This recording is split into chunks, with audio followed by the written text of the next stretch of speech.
Hello, everybody. Hello out there in the land of women for living in community. Marianne Kilkenny here, the Grand Nudge for women living in community. Glad you're here.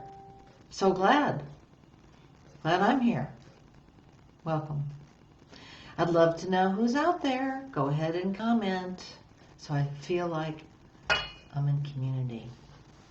Welcome. So today I wanted to talk to you about a new year. Yeah, it's a new year. I know it's almost the end of January, but it's a new year. And because this is a place where I really think that it's important that we connect and share as a community, I'm going to share some things with you today. And I'm hoping that you'll share with me too. Again, Marianne Kilkenny, Women for Living in Community. This is a place where we can interact together and come together online, and I can see and talk to you. Hopefully those of you that are on replay can do this too. So I wanted to also thank all of you that took the survey and turned it in last while. And welcome, Julie. She's way ahead of us. She's already told me what her word is, but we're going to save that one. Welcome. And so again, thank you for the surveys. We're going to utilize those. Stay tuned on all of the information that you sent in. Might be coming to your email if you subscribe. And also today, grab a pen and pencil, or however you write things down. Maybe you have a journal, something like that. Because this year, new year, I decided I was going to trust my intuition that maybe this would be important for you to think of a word, a phrase for this year, for you. It might be a little woo-woo, but I came from California. I've lived in North Carolina only 15 years, so bear with me. This is, as some of us woo people say, it's just woo. Maybe it's not woo-woo. Through the past lives, I'm sure everybody has thought about or talked about making New Year's resolutions. And usually my resolutions, I don't know about you, had a lot to do with this year I'm going to lose weight. Well, that never really panned out probably, and it never felt good. So as time went by, I decided I'm going to do intentions. And I sort of think of intentions like a word or a phrase, and that would be, how can I check in sort of with myself and say, I'm going to check in when I'm pondering things. Also, sort of like a mantra, or is that part of what should I look for? What should I listen for this year over and over again? So mine for 2022 this year is trust my intuition. Trust your intuition. That came out of some times when I didn't do that and it wasn't so good. And I know this, but having it in front of me, journaling about it, hopefully that will help me to trust my intuitions. So a couple of things about my past experiences, and maybe you have some around this, and that is I used to go to Sarasota, Florida in the winter for a little while, and there, one of my good friends, Miss Linda, and her friends had an angel card party. So the angel cards, I don't have anything to gain by this, but I love these. It's the angel cards are these guys. Maybe some of you know from years past. And they have cute little things on them, sayings on them.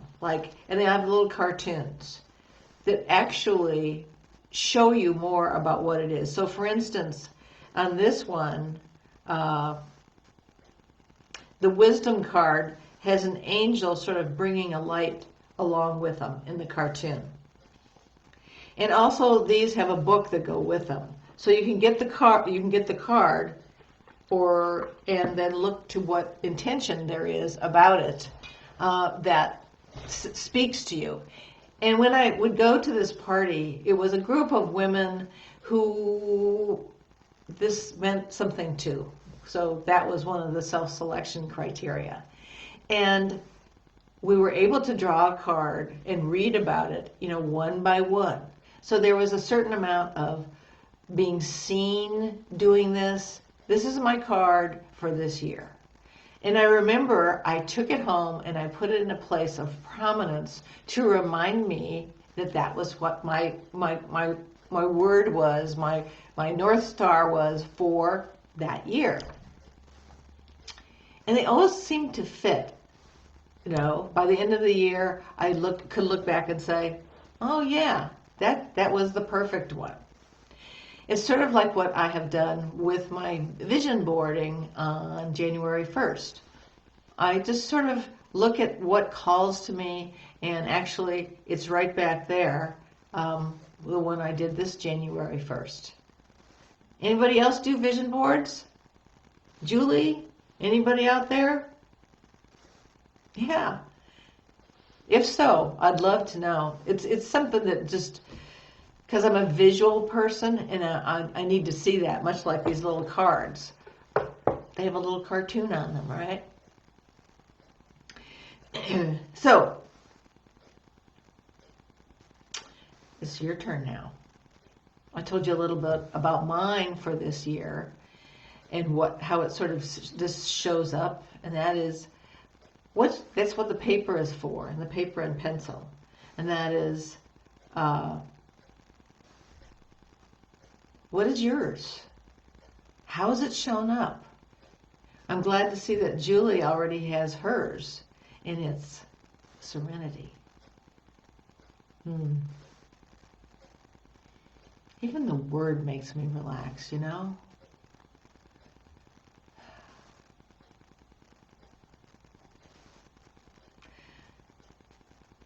So check in with yourself and see what phrase or word really calls to you for this year. And you can always do it later, even if you're not with me today. I'd love to know. Or you can keep it to yourself. I just encourage you to do something like that as sort of an intention. And Julie's commenting that, yeah, vision boards are inspiring. I have a story about my vision board I'll tell you guys another time. But I had I'll do it right now. Why not? And that was, I had a sailboat years ago on my vision board. And I didn't think too much of it till I looked back later. And I actually had been on a sailboat in the San Francisco Bay with a man that I was dating that year. Wow. Yeah. So, that's for you to do. And there's some other things I'd like you to do. Okay, so now you're thinking, what does this have to do with community or aging in community? Well, it's about being willing to disclose who you are, what's important to you, what you want to share, and I suppose how well you know yourself. And some of these things might be helpful to you. I'm hoping to look towards that.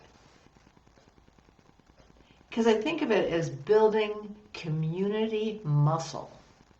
We go to the gym or to build muscles. This is about building muscles so that when we know ourselves, there's a much better possibility that those skills can be used to relate to other people, which is all part of community. That's a lot. Take a breath. Glad you're with me. Yeah. And a couple of questions as we look at turning over one year to the next, and that is, do you have a recap of like the past year? Do you reflect on it? Do you look at it? I do that instead of some of the things I used to do on New Year's Eve. It's probably a little bit more sedate. And questions for you that I also use is, did you spend time the way you wanted to?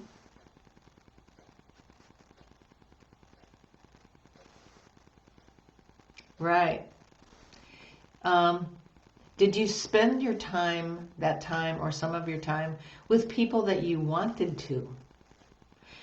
And I think with the last 2 years of COVID, we've been more creative with how we are going to spend our time with people and who we are going to spend that time with. Because I don't know about you, but it seems so much more important.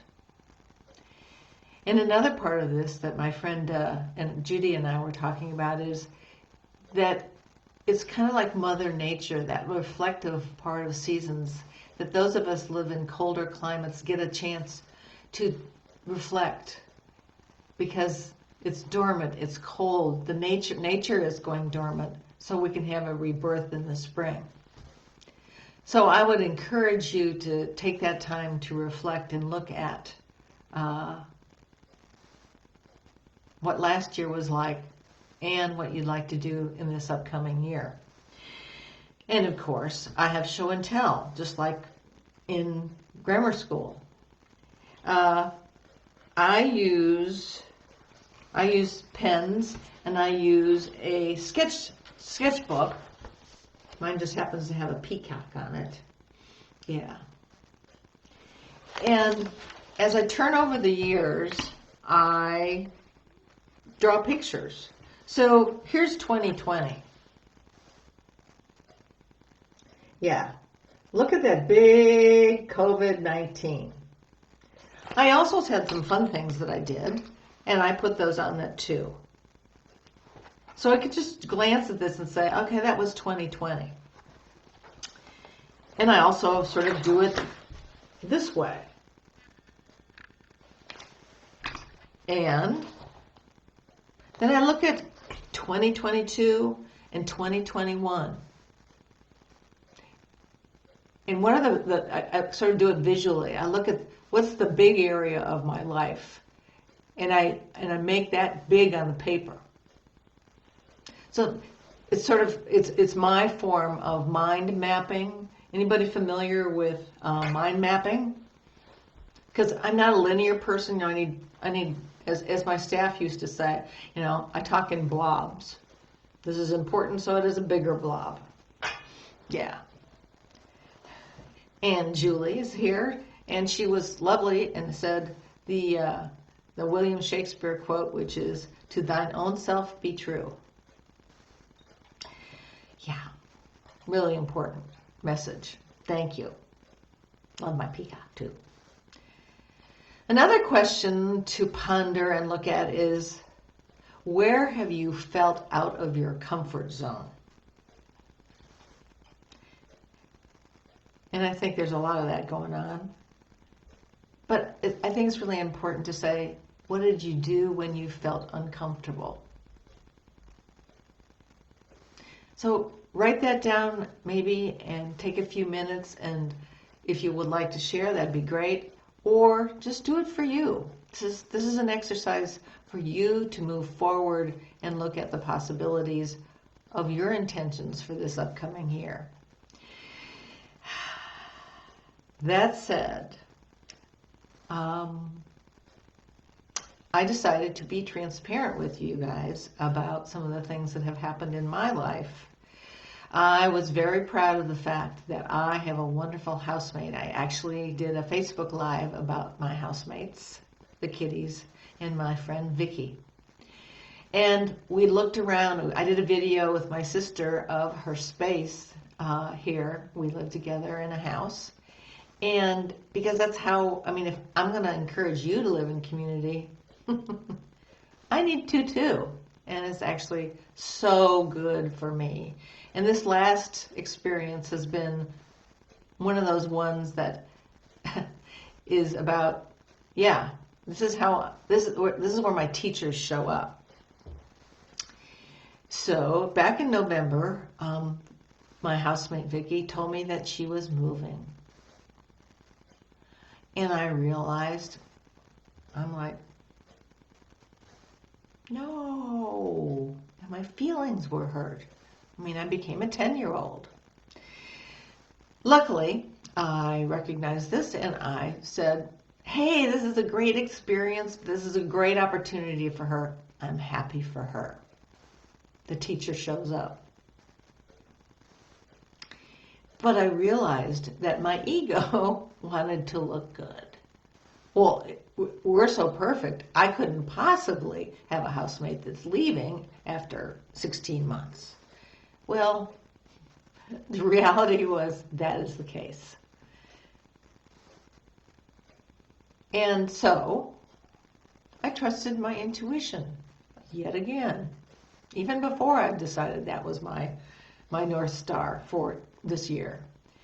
And when I went to a friend's house, an acquaintance house, the next day, after I'd gotten over this, I said, might you know anyone who's looking for a place to live? Well, I make the short story is I found somebody. She and I met a couple of times, which is something that I would recommend to you if you're thinking about this.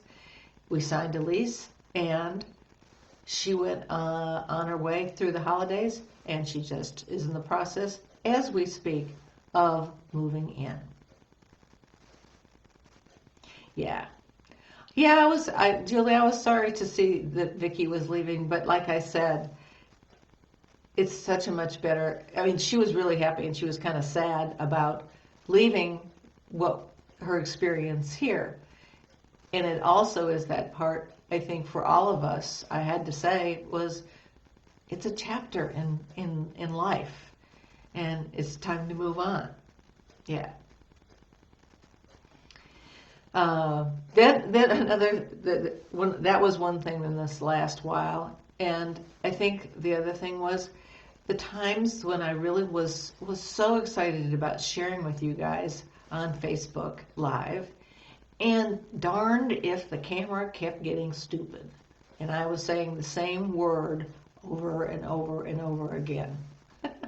So I kind of took a break over the holidays and said, well, and because I wanted to get beneficial information to you guys, and I was sort of stuck with technology. But as they say, yeah, change is good. I got over myself with that, and I contacted my computer guy and said, hey, is there anything we can do? And he proceeded to tell me some of the pitfalls with some of the technology that I was in the process of using. So, and another thing that I think some of my friends out there were on the class that I did last year before last actually now, on my book. And in the third class, I was all excited about doing Zoom because it was kind of new. And my MacBook Pro melted, died, fell over, and went. Talk about not looking professional. Little did I know that there would be times when everybody was going to look like this. So, things I learned from that was about the people in that class that I have actually written blogs about, and one of them is Julie, and that it was a really good lesson in flexibility. And flexibility is something that's very, very important in community. Also, I realized that I take myself way too seriously. Anybody else willing to admit to that? Yeah. And how important it is to have a sense of humor. So I really appreciate you being here. Thank you, all of you, especially Julie, for being here. And so just in summary is, I encourage you to have a word or a phrase for this year. Share it with us, share it with others, write it down somewhere, journal on it. I don't know, put it on your vision board. And maybe do a review of what was 2021 like and date it. Because I find for myself dating things really helps me. And this is all about developing your community muscle. And an opportunity to really share you. That's what we do in relationships with other people. So, thank you for joining me. Next week, I'm going to go for the one that got away, that I wasn't able to do because of technology. And that's my female role models in the community movement. And next week, it will be at 4 o'clock. I'm back to the regular time on Mondays. Thank you for being here. I really appreciate all of you. And remember, connection, information, and oh yeah, take action. Thank you so much for being here, and adios.